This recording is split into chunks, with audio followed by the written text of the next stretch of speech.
All right, Jordan Reid is here, one of my favorite people at ESPN. What's going on, buddy? Good, man. Happy to be back. I always enjoy our talks, so let's Me get going. too. I'm fired up. We are in week 4 of the college football season. I don't know if week 0 should count or not. If it's a game in Dublin, I always think like maybe we should count from then. I don't know. It doesn't really work in a coherent way with college football. Like most things in college football, what week it is. NFL, obviously, we got the third week coming up here this weekend. Wanted to take a little bit of stock on number one, your favorite rookies and how those guys are doing, and then draft risers through 3 games of college football, because I think those two things I think are coming into focus. I mean, like I remember this time last year, Jordan, Cam Ward had played 3 games, and the Florida game obviously was when he got on the radar. Then he had the great game against USF. Then we started to go, hey, like anybody can have one good week. Now you're starting to see these guys start to separate. So I wanted to start taking stock of that. But I want to start with the rookies, guys that who've either you didn't have, the league didn't have as high as they've played the last 2 weeks. Like, take me through how you viewed the best rookies in the sport through 2 weeks, Jordan. Where there's a lot of offensive guys that are playing really well, in my opinion. 2 guys that have really stood out to me, and they're both receivers, is Emeka Egbuka down in Tampa Bay, and then also Ted McMillan with the Panthers. Even though the Panthers, their product on the field isn't very good right now, especially offensively. But one bright spot I think they can take away after the first 2 games is Ted McMillan. I think he's been awesome, man. And for whatever reason, a lot of people weren't super high on Ted. He was getting wrongly labeled, in my opinion, as being, just a jump ball receiver for whatever reason. But whether it's over the past 2 seasons, any year that you look at him, I mean, I think he's shown that he can be a Drake London type. I think the Mike Evans stuff was a bit lofty. I don't like comparing big guys to Mike, who obviously is a future Hall of Famer. But I think Drake London was always a fair comparison for Ted McMillan, and I think he showcased everything that you want to see in a true wide receiver one. I think last week there was a highlight reel catch that he made out of bounds over, like, he was on like the neck of a defensive back. Like, it was just awesome, man. Just went one hand, left hand, just skied over him. So those are things that he did flash on tape at Arizona. So he was one that definitely stood out to me. And then Egbuka. Yeah. He was such an easy evaluation to me, man. Like, he's been super productive every year of his career when he was healthy. He leads Ohio State in every category during his career. And, there was a lot of talk about, he may not be that go-to guy initially just because of how an embarrassment of riches that Tampa Bay does have at the position. But with Godwin being down, I mean, he stepped up and been so good in that role. And his game was just so easy to translate. And one thing I always said about Emeka and why I love the situation with Tampa is that we've seen him in the number 2 wide receiver role his entire career, whether it was with Jeremiah Smith or with Marvin Harrison Jr. And now he's in that wide receiver 2 role alongside Mike Evans, and he's thriving. So his evaluation was so easy to me.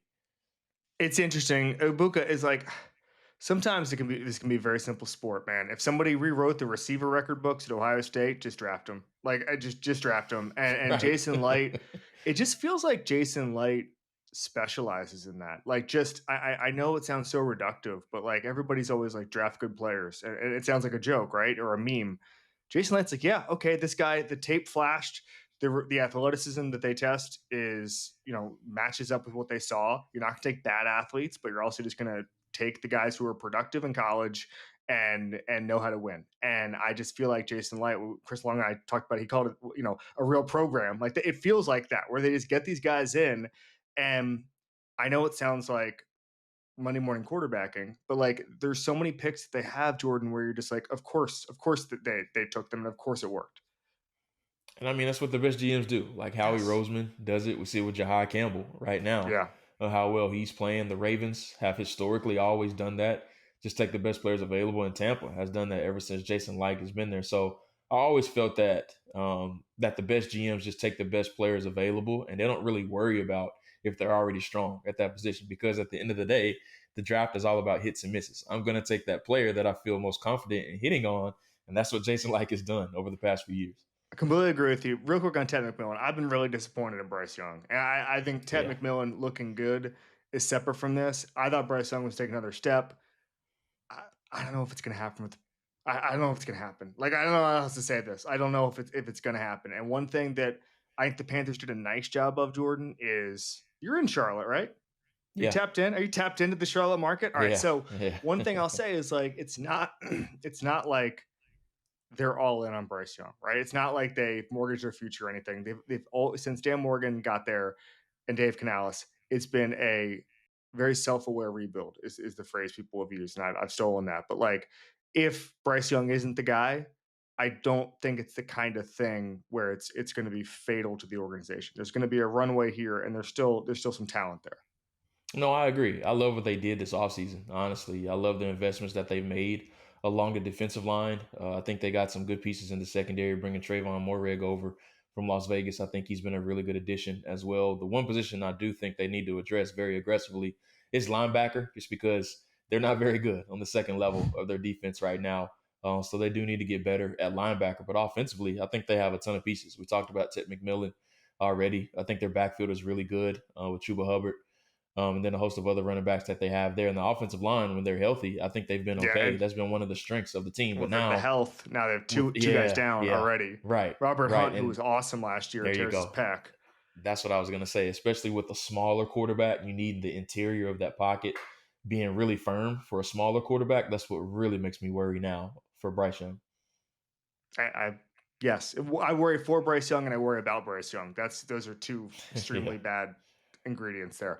You mentioned Jihaad Campbell. Talk a little bit about him, because again, I think maybe before the draft, Mina Kimes said someone's going to let Jihaad Campbell drop, and then he's going to get to a really good team, and we're going to say, what the hell is going on? Guess what we're saying 2 weeks in? What the hell is going on? Take it away, Jordan. It's one I just really don't understand. And I know a lot of teams were scared of the shoulder injury that he had. So he had a surgery. He had labrum surgery. He told us at his pro day when I was working with SEC Network for the pro day down in Tuscaloosa. That was the first time he told us that that he did have surgery, because he came in with the sling. No scout knew about it. Nobody else knew about it at all. He just showed up with the sling, and everybody's like, what the hell happened? So he ended up having surgery on his labrum.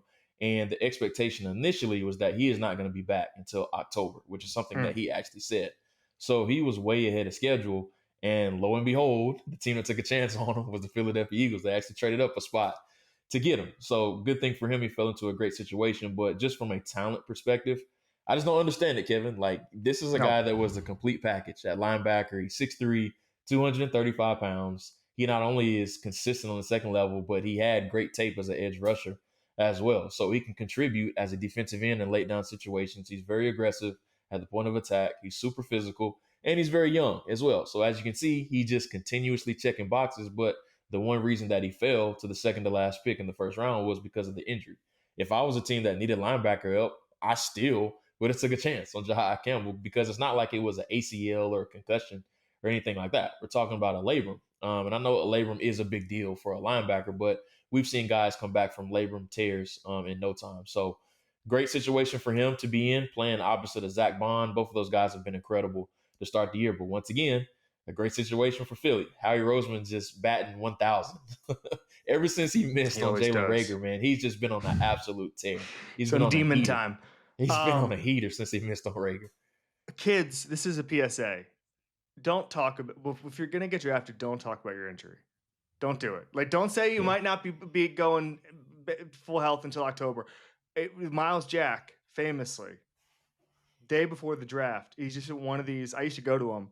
He's at one of these pre-draft like scrums in New York, and he was like, "Oh, I probably need microfracture surgery," and no one knew it. And then the agent had to be like, "Nah, he didn't really mean he needed microfracture. He did mean that, but like, just keep it. Don't run a 40 if you're slow, and don't talk about injuries. Those are my 2 draft bits of advice. And like, don't be an idiot. Like, that's the one thing. It's like whenever they say, like when you fail a drug test in the combine or whatever, teams are like, we don't care. It's that we don't care about just, I don't know how to say it. Like, that's not a character flag if someone has smoked marijuana. Okay. That's kind of how I'd phrase that. Having said that, how they view it is like failing it at the combine is like showing up to a job interview without shoes on. That was how someone once described it to me. Like, come on, you couldn't do like the basic. You couldn't. Like, it's a low bar, guys. It's a low bar. Yeah. So like that, those are the 3 things I'm gonna impart into our younger viewers who are one day gonna be drafted. You love Tyler Warren so far through 2 weeks. Again, another guy. You watch him in college. Penn State, when they had to have something, they just threw his way, and it usually worked. What have you seen through 2 weeks? I mean, he's been incredible, man. Like, the Colts have been the biggest surprise of the league, in my opinion. I don't think anybody predicted them to be 2-0. But that offense, man, him and Jonathan Taylor have just been absolutely incredible so far. And you only had to turn on one game for Tyler Warren's evaluation. That's the USC game. I mean, 17 catches for over 200 yards. He played every position on the field in that one. And, I mean, he's a player that just consistently got better over time. He had that one breakout season his final year. But if we're just talking about players that we knew that we can plug and play right away offensively, that could be a go-to weapon. We knew Tyler Warren was going to be able to be that. And, you know, the thing about him is a lot of people talked about, well, he doesn't create separation and all this other stuff. But if he's consistently shown that he can win in those contested situations and be fine in that area, I think he's going to be okay on the next level as well. So he's one, I think he's been absolutely terrific. But once again, another one that was an easy evaluation to me. I've not spoken to you about this. This is not pre-planned, but I know how you feel. So we're going to spend the next 3 minutes defending Cam Ward from any criticism or people who haven't watched the games. We're going to make tons of excuses for him, and we're going to say he's still on track to be a franchise player, which he is, by the way. Did you see the next gen stats thing that the rollout to his right where he threw across his body for the touchdown was literally the hardest throw like in next gen stats history. Like it was like went 40 yards in the air. He rolled out. He's a little better at rolling out of pressure than I thought he was going to be. What I mean by that was, and you saw it against Denver in week 1, he always thought he could just move out of a pocket and extend the play. Okay. My concern was, oops, here's Zach Allen. Here's those guys, and you can't get away from him. Week 1, that happened. Week 2, he was starting to clock the speed of the game, I think, a little better. He's been sacked, I think, 11 times through 2 weeks. Part of that's because, as an offensive line, they can't play. Now you've got a situation we already know. I think someone just said on Twitter today that Calvin Ridley has dropped 6 first downs through 2 games because he had a couple on Sunday. And now you've got this weird identity thing where someone wrote, I'm deep into Titans Twitter. I am deep into Titans Twitter. I love it. Someone wrote that Brian Callahan after Sunday and after that throw needs to let Cam be Cam. And I saw someone say, a journalist in Tennessee was basically like, that's an even worse idea because you're going to ask him to let it loose against guys who are not open, against an offensive line that cannot protect him. And I don't know what you do. The personnel is so bad, Jordan, that I don't want them to hand it off, to Tony Pollard every snap. But like, I also know that you can, and I said this on Sunday night on this show, like the thing I'm concerned about is physically, he's not going to get mentally broken. He's not. And I saw a reporter, Easton Freeze, I think his name was, I know his name. I think it was him. Who was like, at some point, Cam is going to learn to not do that. And I was like, listen, man, watch the Cal game where he throws across his body, throws the worst interception in the history of the world, and then got more aggressive like after that and was like, I'm just going to keep getting up buckets. Okay. So he's not going to get mentally broken. The concern with me is physically broken. At some point, you cannot make those crossbody throws because you've taken a shot to the ribs that ends your season. That's my concern right now. Any other excuses we can bake into this? So I don't know if you remember this episode, but do you remember the comparison, the athlete that I compared Cam Ward to? I don't remember. It was Russell Westbrook. Oh, yes. This is exactly why I compared him to Russell Westbrook. Because if you think about Russell Westbrook, you are not going to break him mentally. Right. He is going to give you everything that he's got on every single snap of the game. Now, with Russell, you have no idea when he goes up to shoot the ball if it's going to be an air ball or if it's going to be nothing but net. But that is the thrill of Russell Westbrook because he's not scared of the end result. So one thing I will say that I love about Cam Ward and why I loved him a lot in Miami is that he is not scared of the end result of a throw. And you saw that in his rookie debut against Denver. He was not scared of any result. He was throwing tight window throws. Those seam balls that he was throwing and Calvin Ridley and others kept dropping.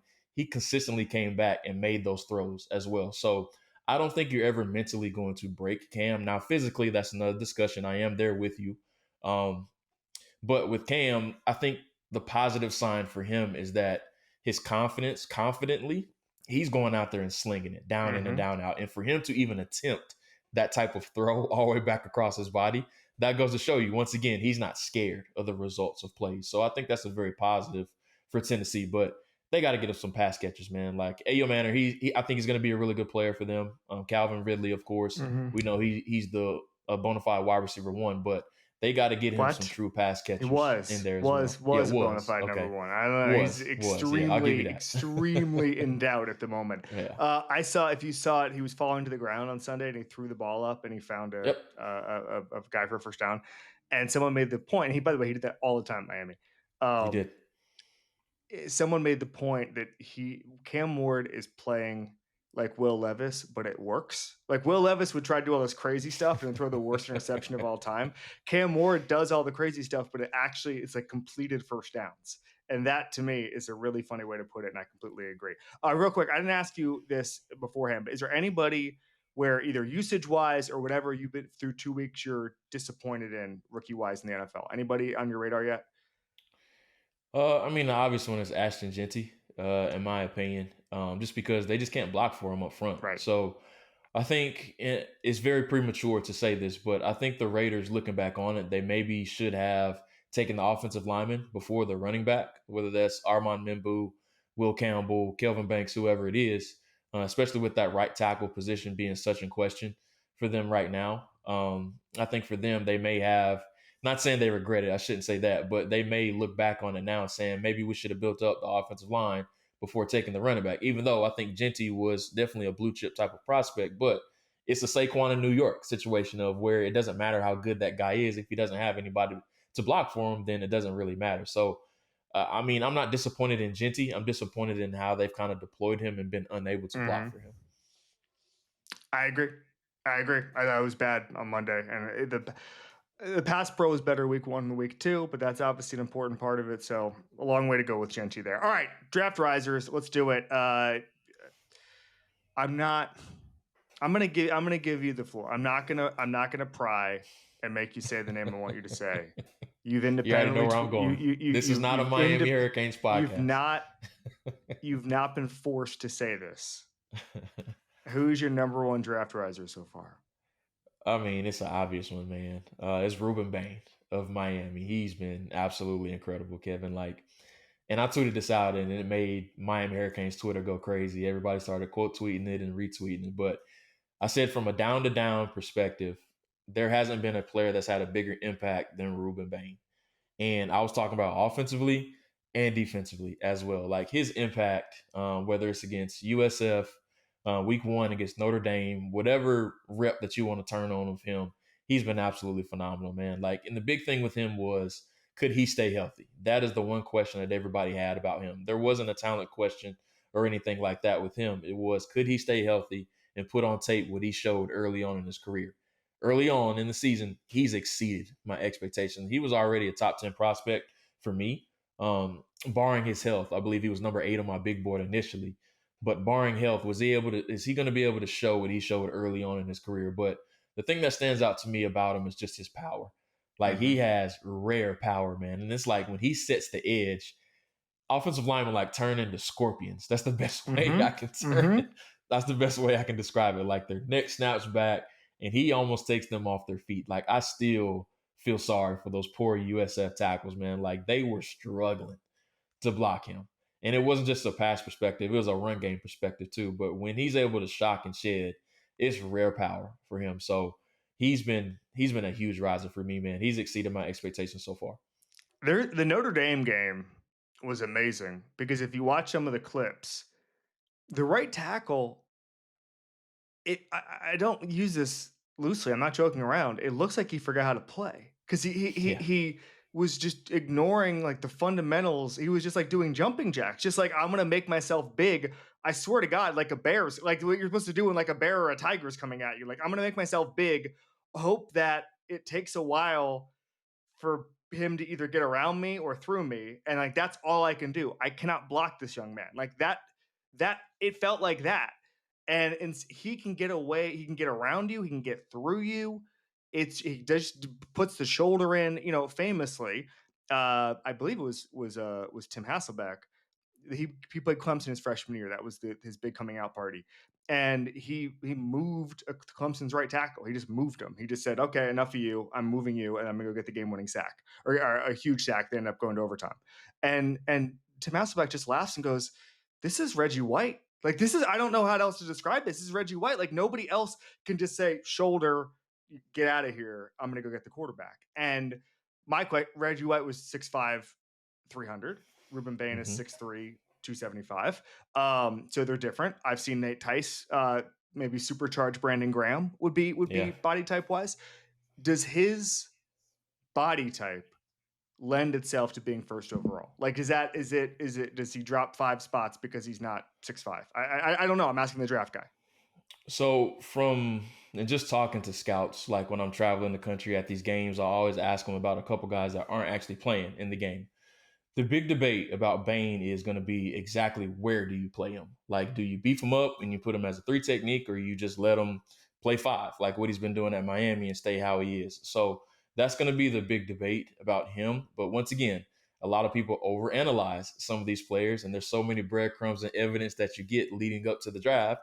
Just let them play. Just roll them out there and just let them play. So for me, I mean, I would leave him at 5 technique and just let him rush off of the edge, just because I think what's really underrated about him is his ability to bend. He's shown that freshman year ability to bend. Now, he's much heavier, in my opinion, than what he was early on in his career, but he hasn't lost any of his bend or his flexibility in his lower half. I think that's something that's very unique about him when we're talking about those tweeners, just because a lot of times with those tweeners, like Brandon Graham or some of the other names that you mentioned, is that they don't have that around the arc ability or bending ability like what Bain has. And he does have that in his repertoire. And he can beat you with that. He can beat you with speed. He can beat you with power. He can run through you. He can run around you. There's so many different ways that he can beat you. And the NFL obviously is a copycat league.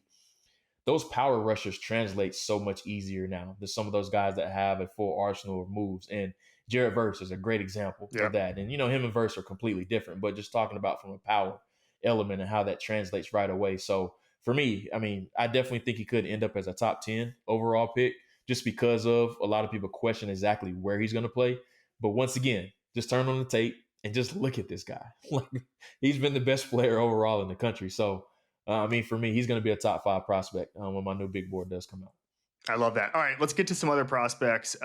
You have another defensive prospect. Take me through it. Mansoor Delane of LSU. And I actually was there when they played against Clemson in week 1.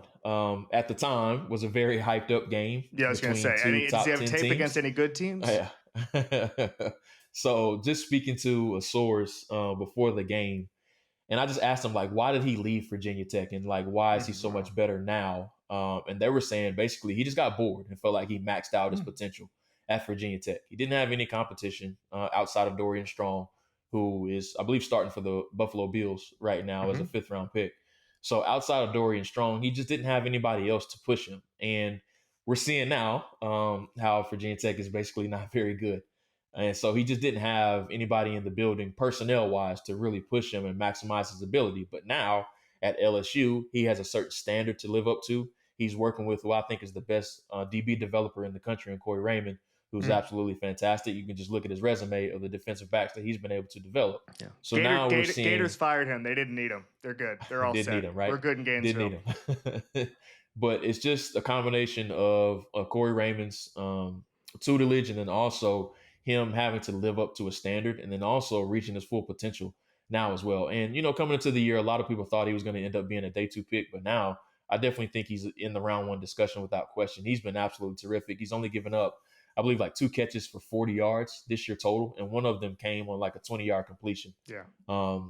In one of those games, I can't actually recall which one it was, but he's only given up 2 catches this year. But just seeing him up close, man, the movement ability is outstanding. The ball skills are really good. He's physical as a tackler as well, but it's just the savvy and the IQ that he plays with. And you can tell that he's been locked in so far this year just because of the standard that he has to live up to now at LSU, as opposed to feeling as if he's been maxed out at Virginia Tech. Interesting. Stop us if you heard this one before. Ohio State seems to have a nasty linebacker. Yeah. I mean, you could pick one.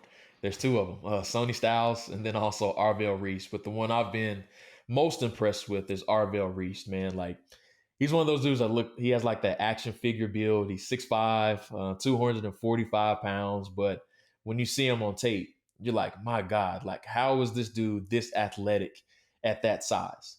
So with him, they're using him at defensive end and then also at linebacker as well. And I mean, there's another clone right beside him in Sony Styles. But both of those guys are playing at an extremely high level. And I posted the clip, I believe it was on Monday. They were playing Ohio, but his closing speed, he looks like a low 4.4, high 4.3 guy. And I'm not saying that lightly at all. His closing speed is absolutely phenomenal. And then in week 1 against Texas, he's just absolutely running through every single offensive lineman that just tries to move up to the second level when they're running those zone concepts. And he's just running through their chest and making tackles as well. So Arvell Reese, he's another one that definitely has catapulted his stock into that round 1 discussion.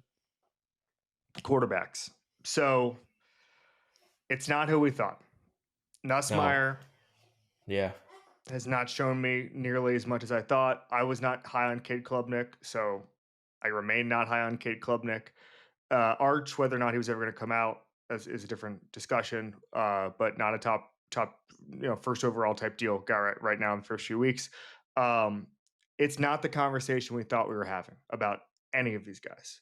However, there are 2 guys who've impressed you and are getting into at least a NFL, a high. We're not about first overall. Maybe we are. I don't know. Like, they are improving their stock. Take me through both of them. Yeah, I'll start with the first one. Is John Mateer of Oklahoma. I've been really impressed. Who everybody knew was a stud, by the way.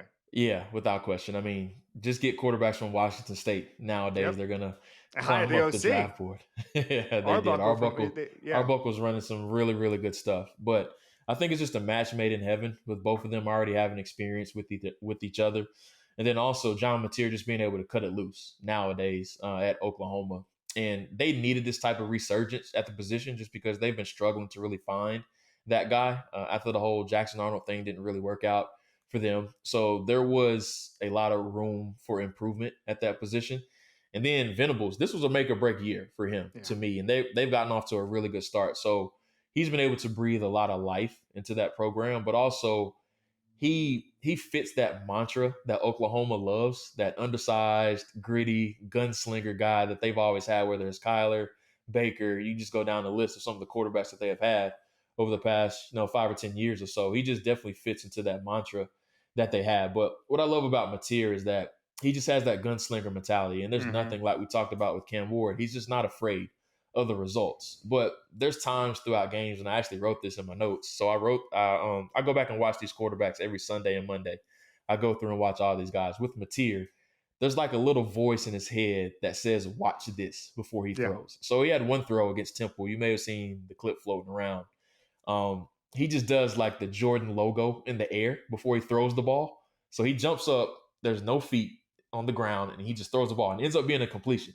And there's just throws like that throughout the game for him where he has that little voice in his head that says, watch this, of like he's playing a game of horse out there and he just gets bored for whatever reason. There's no rhyme or reason why he does it, but that's just the type of mentality that he has. But what's going to be really interesting for Mateer is that it's the whole air raid quarterback debate once again with that. And if he does translate, I think we've moved past that discussion, but that's going to be the big debate with him, is that can he translate from being an air raid guy to, the NFL game of where he has to play more in structure, just because he does get a little bit frantic and skittish. A lot of times you saw that in the Michigan game, a couple of picks he had in that one of where he gets a bit skittish in the pocket and it has a negative effect on his accuracy. So can he play more consistently, I should say, within structure? That's going to be the big question about him. And he finishes finishes the season playing, I'm counting it up now, 6 of his last 7 games are against ranked teams, including Texas, Tennessee, Missouri, LSU. He has Bama. Bama will not be ranked by November 15th. I think Alabama is not very good. But I'm only half joking, by the way. I don't think Alabama is very good, but I do think that voters will find a way to rank them by November. They'll probably be number 1. They'll probably be like a 4-loss number 1 team by November 15th. So yeah, I'm intrigued to see it. Everybody thought he was a stud. The 2 best quarterbacks I thought in the portal were Mateer and Mensah, who ended up at Duke. Mensah is not. It might just be the talent around him, but Mensah has not played the way I thought he was going to. In fact, he just lost to his old team, which in the transfer portal, I didn't realize it until I thought about it after the Tulane Duke game. That's the most embarrassing thing that can happen is if you go for $4 million to another school and then you lose to the old school. They were able to get the kid from BYU in Tulane, and man, that's rough stuff. So Mateer, yes. Mensah, we'll see. He's still a young guy. He is draft eligible, but it's not going to be this year. All right, Dante Moore, go.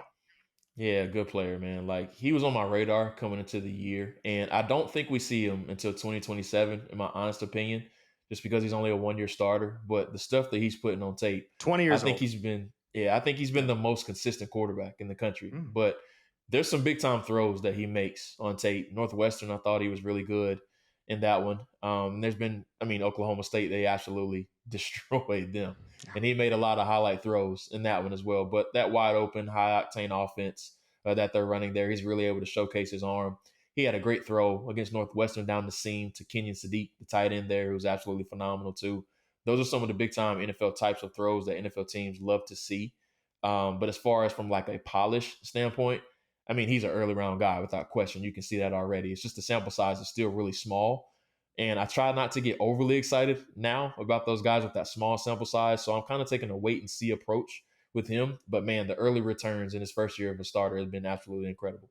The game to circle, the game to go to, if you're a scout, is September 27th at Penn State. Jim Knowles to DC. Like, that's the game. That's where we find out. And I'd say the same about Drew Aller. That's where we find out who's going where in the draft, or who should be slotted where in the draft, because that's a massive matchup between two will be top 5 teams. Can we talk about him? Sure. Drew Aller? Yeah. There's only 2 games that scouts care about with him, and it's Oregon, and I believe they play Ohio State as well. Those are the 2 games that scouts have circled for him. But what's so maddening about Drew is that, and you saw it last week against FIU, like, he'll have an incredible throw in the red zone where he fits it in between 2 guys, and then another throw where he'll just throw a blatant boneheaded interception. So you're just like, man, what are you doing? So he's another that's going to be a bit of a polarizing prospect, and I'm still kind of debating where I stand on him, honestly. But the big thing about him is that I just want to see him step up in those big games. That's been like the big conundrum about him throughout his career. And you don't have Tyler Warren now. They're still trying to figure it out with the receivers there. So they need you to step up in these big time moments. And Penn State hasn't really been dominant at all, in my honest opinion, on either side of the ball. So I'm just waiting for him to step up and have that signature moment. But like you said, there's going to be 2 games that people circle, and it's the Oregon and Ohio State game. So let's see how he plays in those. Yep, Oregon September 27th, Ohio State November 1st. The get-in price, because on ESPN.com they say like tickets as low as blank. The get-in price for Oregon, which is the whiteout game, get-in is $435. So wow. I will not be buying a ticket to just go see a game. I actually hung out in State College a couple of weeks ago on the camp tour. Just stop there, get some grub. I want to talk about this with Aller. I think when we had this discussion a couple weeks ago where people were saying, oh, wow, the 2026 draft, 2027, because Lagway is now fading quite a bit. Yeah. Lagway looks, and I never bought the Lagway hype at all. I think Lenora Sellers this year still has a chance, but he's got the concussion. I saw Pete Thamel report there's optimism. I still have a lot of Lenora Sellers stock. But I think we mentioned the draft prospects coming into the season. I think the quarterback is becoming a portal position. And I think that every year, I think we're usually wrong coming into the season now with the quarterback position, because it's all about Bo Nix, Michael Penix, Cam Ward, all of these guys who just find a home and then they take off, right? I don't know how many quarterbacks we're going to see stay in the same place for 3 years, go 3 and out, and are ready for the NFL. I had a really interesting conversation, Jordan, with Tavita Pritchard, who's the quarterback's coach in Washington. And he said, one of the skills that we saw for Jaden Daniels is like, he's learning a different offense like 3 times, and he was able to get better each time. And I kind of feel like the quarterback's journey in college is part of it now. So like the idea of like, not to harp up, like JJ McCarthy goes to Michigan. They don't let him throw a lot. He's 3 and out. He has like 1,000 less throws than Bo Nix in college. And like, you're just not seeing that journey. And I kind of wonder if the journey in the portal for the quarterback position is adding something to how good these guys are. No, I'm right there with you. And, there was a very spirited discussion on Twitter over the past few weeks or so about just how quarterback development just hasn't been great this year.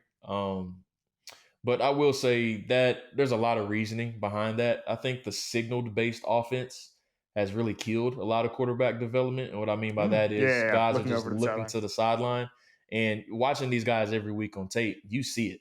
There's very few quarterbacks that are really able to problem solve at the line of scrimmage. I believe Nussmeier is one of the few that are able to consistently do it, just because he is the son of a coach. So he was raised to do all of that stuff. And there's very few quarterbacks that are able to get themselves out of those problems when they do present themselves at the line of scrimmage.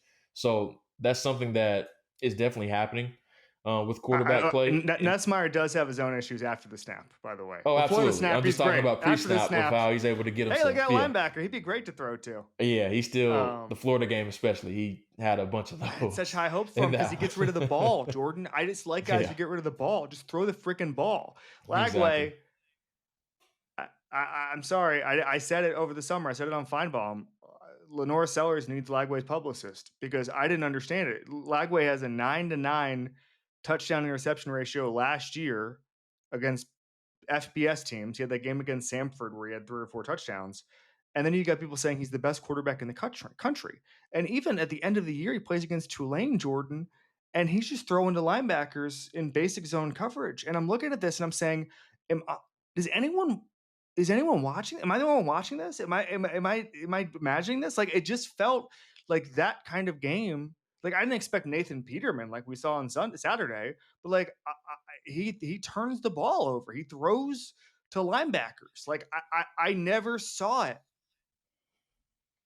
I mean, I think a big mistake a lot of people make is that they think development is linear with quarterbacks, and we get stuck on potential so much with them just because they may show a flash here and there. And I haven't studied Lagway in depth just because he's not draft eligible, so I can't really speak on what he did last season. But I did see clips floating around and people posting a lot of his flashes. So a lot of people thought he was going to put those flashes together and be one of the better quarterbacks in the country this year. The same mistake was made with Arch Manning as well. Now, I don't think anybody predicted him to be this much of a disaster. That's another topic for another day. But just those flashes that he showed in the 2 games that he did start, a lot of people were assuming that the development would be linear under Steve Sarkisian, and that's why he ended up being the favorite for the Heisman Trophy coming into the year. Pass rusher is a flash position. Wide receiver is a flash position. Cornerback, not a flash position. Quarterback, not a flash position. Like, you need consistency. If you can do something amazing, that doesn't mean you're an amazing player. All right, I'm gonna get out of here on that.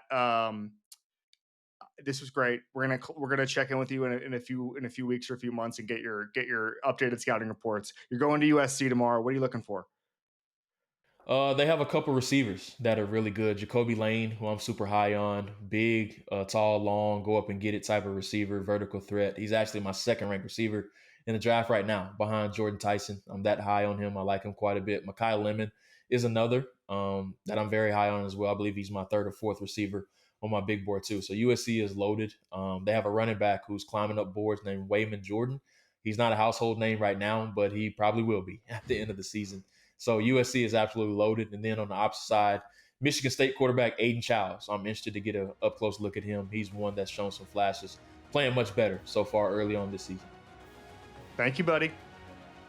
Thank you as always, Kevin.